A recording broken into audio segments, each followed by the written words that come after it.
چاند رات شریعت اسلامیہ میں لیلۃ الجائزہ کہلاتی ہے اور اللہ پاک اس رات بندوں کو نوازتا ہے کہ جو پورا مہینہ تم نے روزے رکھے میں تمہیں اس کا صلہ عطا کروں گا۔ اور لیلۃ الجائزہ میں اللہ کریم عیدی عطا کرتا ہے اور بندوں کو وہ عطا کرتا ہے جو وہ سوچ بھی نہیں سکتے۔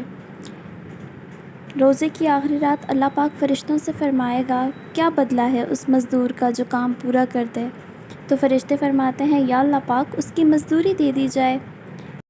اللہ پاک نے کہا تم گواہ رہو، رات کی تراویح اور دن کے روزے کے بدلے میں نے امت محمدیہ کو معاف کر دیا۔ سبحان اللہ۔ نبی پاک صلی اللہ علیہ وسلم فرماتے ہیں کہ جو ماہ رمضان کی آخری رات آتی ہے اللہ پاک سب کی مغفرت فرما دیتا ہے۔ تو ایک شخص نے عرض کی یا رسول اللہ کیا یہ لیلۃ القدر ہے؟ ارشاد فرمایا نہیں، کیا تم نہیں دیکھتے کہ جب مزدور کام سے فارغ ہو جائے تو انہیں اجرت دے دی جاتی ہے؟ مزدوری ملنے کی رات لیلۃ الجائزہ، دا نائٹ آف ریوارڈ، انعام ملنے کی رات ہوتی ہے جو کہ رمضان کی آخری رات ہوتی ہے، اور ہم یہ رات بازاروں میں اور دوسری ایکٹیویٹیز میں گزار دیتے ہیں۔ خدا را عبادت کیجیے۔ جب پورا ماہ عبادت میں گزارا گیا ہے تو انعام لینے کی رات ہم کیوں غافل ہو جاتے ہیں؟ نفل پڑھیں، اللہ پاک سے ضد باندھ لیں، اس سے اپنی دعائیں مانگیں، وہ تو عطا کرنے کے لیے بیٹھا ہے۔